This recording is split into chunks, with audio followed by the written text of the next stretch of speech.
Salam kasih dan salam sejahtera bagi kita, Bapak Ibu yang dikasihi oleh Tuhan kita Yesus Kristus. Salam sehat tentunya. Bapak Ibu yang dikasihi Tuhan, mari kita persiapkan hati dan pikiran, kita bersatu dalam doa. Kami bersyukur Tuhan untuk segala kebesaran dan kebaikan yang telah Engkau nyatakan bagi kami hingga pada saat ini. Kami percaya kami boleh ada hingga saat ini semua karena kebaikan Tuhan. Dan kami mau mempergunakan hidup kami untuk mendengarkan sabda Tuhan. Urapi kami Tuhan, supaya kami mengerti sabda-Mu. Dalam Kristus Yesus kami berdoa dan bersyukur. Amin. Bapak Ibu yang dikasihi oleh Tuhan kita Yesus Kristus, adapun sabda Tuhan untuk menguatkan iman percaya kita pada saat ini tertulis dalam kitab Hosea pasal 5 ayat 15 sampai dengan pasal 6 ayat 6, demikian firman Tuhan. Aku akan pergi pulang ke tempatku sampai mereka mengaku bersalah dan mencari wajahku. Dalam kesesakannya mereka akan merindukan aku. Mari kita akan berbalik kepada Tuhan, sebab Dialah yang telah menerkam dan yang akan menyembuhkan kita, yang telah memukul dan yang akan membalut kita. Ia akan menghidupkan kita sesudah 2 hari. Pada hari yang ketiga Ia akan membangkitkan kita, dan kita akan hidup di hadapannya. Marilah kita mengenal dan berusaha sungguh-sungguh mengenal Tuhan. Ia pasti muncul seperti fajar. Ia akan datang kepada kita seperti hujan.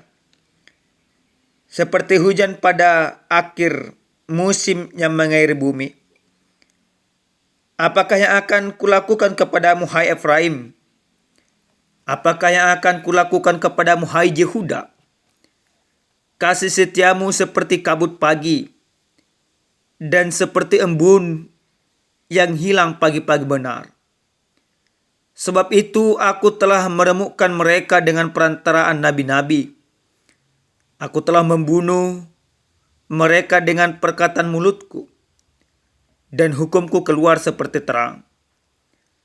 Sebab aku menyukai kasih setia dan bukan korban sembelihan, dan menyukai pengenalan akan Allah lebih daripada korban bakaran. Demikian sabda Tuhan. Jemaat yang dikasihi oleh Tuhan kita Yesus Kristus, tentu kalau kita berbicara tentang pertobatan, itu bukanlah hal yang baru. Dalam dunia perjanjian lama, seruan pertobatan selalu disampaikan oleh para nabi Tuhan, khususnya kepada bangsa Israel, supaya lewat pertobatan itu mereka merasakan bagaimana kebaikan, bagaimana kasih setia Tuhan, dan bagaimana kemurahan yang Allah miliki yang akan dinyatakan kepada mereka. Dan kalau kita juga melihat dalam dunia perjanjian baru, seruan pertobatan pertama sekali disampaikan oleh Yohanes, di mana mengajak setiap orang untuk senantiasa berbalik, meninggalkan kelakuan yang tidak benar, dan masuk ke dalam kebaikan dan perubahan hidup. Nah, Bapak Ibu yang dikasihi Tuhan, karena berita tentang pertobatan bukan hal yang baru, ini didengungkan oleh para pengkhotbah, ini didengungkan oleh pemuka agama. Tidak hanya orang Kristen, agama-agama yang lain juga berharap seluruh umatnya, seluruh jemaatnya, seluruh pemeluk agama-agamanya senantiasa bertobat. Bapak Ibu yang dikasihi Tuhan, Ini membuktikan bahwa kemerosotan moral, dosa, sudah senantiasa menggerogoti sendi-sendi kehidupan yang terjadi pada saat ini. Agama Kristen mendengungkan pertobatan. Agama Islam juga demikian. Agama Hindu, Buddha, Konghucu, dan lain sebagainya juga demikian. Agama selalu menyerukan bagaimana para pemeluknya untuk senantiasa bertobat kembali ke jalan yang benar, melakukan apa yang dikehendaki agama itu sendiri. Nah, Bapak Ibu yang dikasihi oleh Tuhan kita Yesus Kristus, dalam kebenaran firman Tuhan yang sampai kepada kita pada saat ini, di mana kehidupan orang Israel di zaman Hosea benar-benar sebuah kehidupan yang sangat memprihatinkan. Mereka melakukan perzinahan secara kerohanian, dan mereka juga melakukan perzinahan secara duniawi. Artinya kehidupan mereka sudah benar-benar jauh dari yang Tuhan kehendaki. Bapak Ibu yang dikasihi oleh Tuhan kita Yesus Kristus, dalam seruan firman Tuhan, seruan pertobatan yang sampai kepada kita pada saat ini, di mana Hosea menggambarkan di mana kehidupan umat Tuhan, dalam hal ini dikatakan suku Efraim dan Yehuda benar-benar melakukan yang sangat-sangat keji di hadapan Tuhan. Mereka merasakan kebesaran Tuhan, tetapi justru kemurahan dan kebesaran Tuhan mereka permainkan dengan seenaknya. Sekarang mereka bertobat, besok mereka melakukan kesalahan, ditegur bertobat lagi, setelah itu berdosa lagi. Itulah kehidupan yang senantiasa yang dilakukan oleh umat Tuhan. Maka apa yang diserukan, apa yang diharapkan dari kebenaran firman Tuhan yang sampai kepada kita pada saat ini, Tuhan ajak mereka supaya mereka berbalik kepada Tuhan. Berbalik kepada Tuhan tentu tidak hanya sebatas konsep semata, tidak hanya sebatas perkataan semata, tidak hanya sebatas memberikan persembahan semata kepada Tuhan. Yang diinginkan oleh Tuhan dari umat itu, bagaimana umat itu benar-benar menyadari akan kesalahannya dan kembali masuk untuk mengenal kebaikan Tuhan. Pengenalan akan kasih Tuhan yang benar-benar luar biasa sesungguhnya menjadi dasar bagi bangsa itu untuk hidup di dalam Tuhan, tidak lagi di dalam dosa. Jemaat yang dikasihi oleh Tuhan kita Yesus Kristus, lewat firman ini ada beberapa hal yang ingin Tuhan sampaikan kepada kita sebagai ajakan pertobatan, sebagai bukti keberimanan kita kepada Yesus. Yang pertama, lewat firman ini Allah menghendaki dari kehidupan kita, yaitu pertobatan yang sungguh-sungguh. Pertobatan yang sungguh-sungguh yang diinginkan Tuhan, tidak hanya kita percaya kepada Yesus Kristus, tidak hanya percaya kita kepada anugerah, tetapi kepercayaan kita akan kasih dan anugerah yang kita terima melalui Yesus Kristus menjadi dorongan perubahan yang nyata bagi kita. Kepercayaan itu dasar kita melakukan apa yang dikehendaki oleh Tuhan dan meninggalkan segala kelakuan kita yang tidak benar, yang bertentangan dengan kehendak Tuhan. Bapak Ibu yang dikasihi Tuhan, mari coba lihat, coba pahami, coba kenali kepribadian kita, pribadi lepas pribadi. Apakah pertobatan yang kita lakukan di dalam Tuhan sama seperti pertobatan yang dilakukan oleh umat Tuhan? Yang sebentar katakan aku bertobat, sebentar lagi tidak.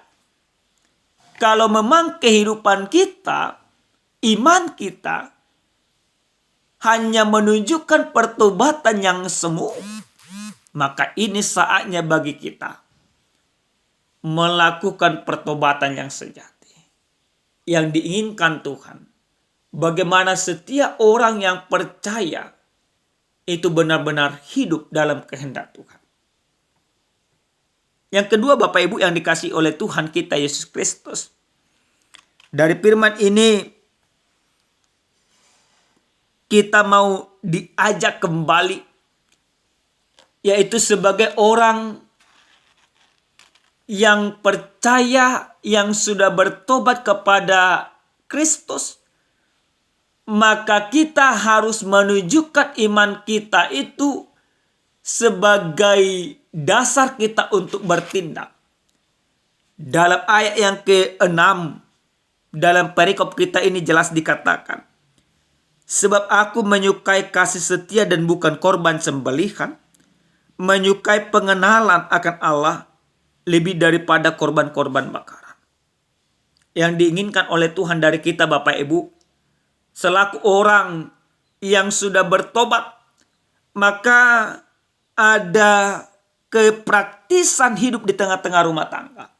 Sebagai seorang suami yang sudah bertobat, dia menunjukkan pertobatannya dengan melakukan tanggung jawab yang benar sesuai dengan kehendak Tuhan. Bahkan tema yang sampai kepada kita pada saat ini, dikatakan kita diselamatkan karena iman. Yang mana firman ini mau mengajak kita. Ada sebuah kesadaran bagi kita. Karena kita sudah diselamatkan oleh darah Kristus yang sudah tercurah itu. Maka ini rasa syukur kita.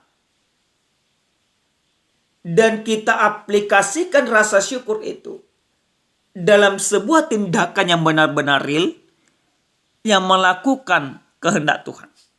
Bapak Ibu yang dikasihi Tuhan, dunia yang kita lihat sekarang ini, dunia yang penuh dengan kekejaman. Dunia yang kita ada dan kita hidup sekarang ini, dunia yang tidak pernah bersahabat dengan pertobatan. Maka karena dunia ini tidak pernah bersahabat dengan pertobatan, aku selaku orang percaya, Bapak Ibu selaku orang percaya, harus menunjukkan kepada dunia bahwa kita tidak sama dengan dunia ini lagi. Bahwa kita sudah hidup di dalam kasih Kristus dan kita beriman kepada Kristus yang menyelamatkan kita. Dan iman itu menjadi gerakan perubahan bagi kita. Gerakan perubahan seperti apa Bapak Ibu yang dikasihi Tuhan?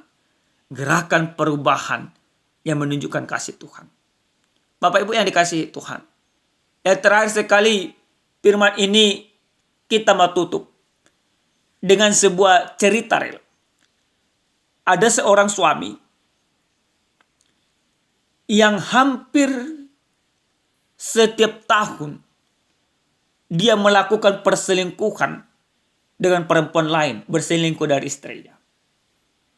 Maka setiap dia kedapatan berselingkuh ketahuan, dia selalu berjanji aku akan berubah. Bahkan suatu ketika karena saking geramnya istrinya, mereka membuat surat perjanjian dengan materai 6.000 pada saat itu. Di dalam materai itu jelas dikatakan kalau aku berselingkuh lagi, maka aku siap menerima segala sesuatu yang diberikan oleh istriku. Fakta dan realita yang terjadi. Si suami kembali ke tahun selingkuh. Sesuai dengan kesepakatan maka istri memenjarakannya. Tapi apa yang dilakukan oleh si suami? Dia tidak terima. Dia melakukan pembelaan, dia melakukan pembenaran. Dan inilah fakta dan realita yang terjadi bagi kehidupan kita. Ketika kita melakukan dosa, Allah ingin menghukum kita, Allah ingin menghakimi kita, Allah ingin menunjukkan keadilannya bagi kita. Kita sering sekali beranggapan bahwa hukum Allah yang Allah berikan lewat pemerintahan yang ada di sekitar kita, hukum yang tidak adil. Kita menginginkan orang jahat itu dihukum. Tapi ketika kita berbuat jahat, kita menginginkan supaya kejahatan kita diampuni. Itu tidak fair, Bapak Ibu yang dikasihi Tuhan. Yang diinginkan oleh Tuhan bagi kita pada saat ini, Bapak Ibu, tinggalkan kejahatanmu, hidup dengan perubahan yang baru, dengan kehendak dan ketentuan Tuhan. Bukan di dalam pikiran, bukan di dalam mulut.